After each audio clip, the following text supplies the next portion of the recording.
आजम खान ने जो जमीन कब्जाई वहां खुलेगा सीआरपीएफ कैंप। योगी के बाद शाह के पास पहुंची फाइल। क्या है डीजीपीएस तकनीक जिसका नाम सुनते ही जेल में रोए आजम? खुल गया इंच इंच का हिसाब। 2 लाख की मशीन में कैद हुआ भयंकर रिकॉर्ड। विदेशी मशीन ने खोल दिया शत्रु संपत्ति का राज। रामपुर जेल में बंद आजम खान के साथ अब क्या होने वाला है, इसका अंदाजा शायद खुद आजम भी नहीं लगा पाए होंगे। कैसे आजम की एक एक करतूतों का हिसाब विदेशी तकनीक से हो रहा है, इसकी बानगी इन तस्वीरों में देख लीजिए। इनके हाथों में जो मशीन दिख रही है वो इतनी खास है कि इसमें आजम की बरसों पुरानी करतूत भी कैद हो जाएगी। कहां, कितनी और किसकी जमीन आजम ने कब्जाई, मंत्री रहते हुए जमीन से जुड़ा कौन कौन सा खेल रचा, इसका खुलासा हो जाएगा। पहले इस तकनीक के बारे में जानिए, फिर बताते हैं जब जौहर यूनिवर्सिटी में राजस्व विभाग की टीम इसे लेकर पहुंची तो क्या क्या पता चला। इस तकनीक का नाम है डीजीपीएस यानी डिफरेंशिएबल ग्लोबल पोजिशनिंग सिस्टम। इससे जमीन की 10 सेंटीमीटर हेरा फेरी का भी पता चल जाता है। ये सीधा सैटेलाइट से जुड़ा होता है। जैसे जीपीएस ट्रैकर से आप मोबाइल पर लोकेशन सर्च करते हैं, वैसी ही ये तकनीक है। इसका इस्तेमाल अब तक विदेशों में होता था। इसकी कीमत करीब 1,80,000 से 10 लाख रुपए तक है। यूपी राजस्व विभाग की टीम के पास कितने पैसे की मशीन है, इससे ज्यादा ये जानना जरूरी है कि डीजीपीएस मशीन से क्या क्या पता चला। इसके जरिए पूरे जमीन की जियो टैगिंग की गई है।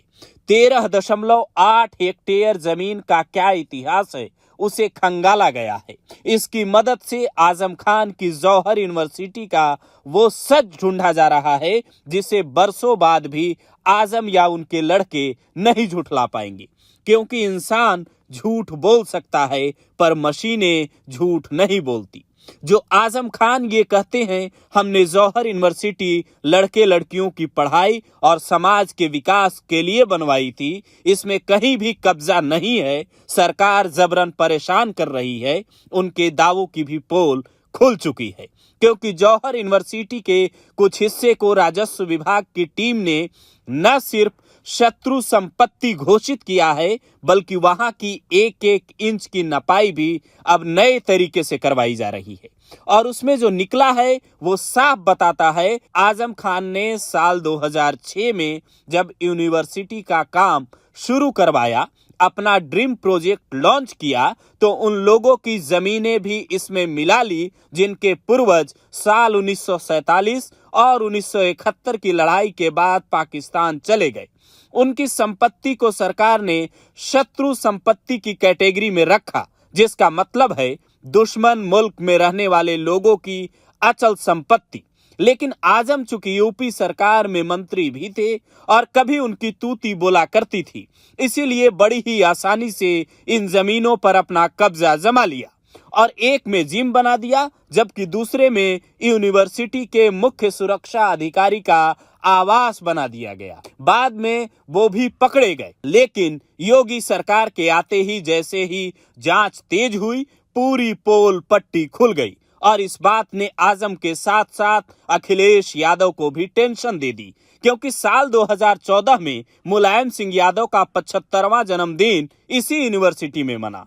उस जन्मदिन के मौके पर इस यूनिवर्सिटी में 75 फीट लंबा केक काटा गया था। न सिर्फ केक काटा गया, बल्कि एक बग्गी में मुलायम और अखिलेश को घुमाया भी गया था, जिसे लंदन से मंगवाया गया था। जब पुलिस प्रशासन ने इस यूनिवर्सिटी की चोरी पकड़ी तो वो बग्गी भी जब्त कर ली गई। और अब खबर है आजम की कब्जाई जमीन पर सीआरपीएफ का कैंप खुल सकता है। इसी साल जुलाई महीने में वहां के डीएम जोगिंदर सिंह ने कहा था शत्रु संपत्ति विभाग के अधिकारियों ने जिला प्रशासन को जमीन के चारों ओर पिलर लगाने के आदेश दिए थे। ये काम पूरा हो गया है। भारतीय शत्रु संपत्ति केंद्रीय गृह मंत्रालय के अधीन है, इसीलिए अब गृह मंत्रालय ही इस पर अंतिम फैसला लेगा। शायद यही वजह है कि जियो टैगिंग के जरिए इंच इंच का हिसाब पहले राजस्व विभाग की टीम ले रही है, उसके बाद ये जमीन सरकारी इस्तेमाल में ली जाएगी। पर ऐसे नेताओं के बारे में एक शब्द में आप क्या कहना चाहेंगे, कमेंट कर जरूर बताइए।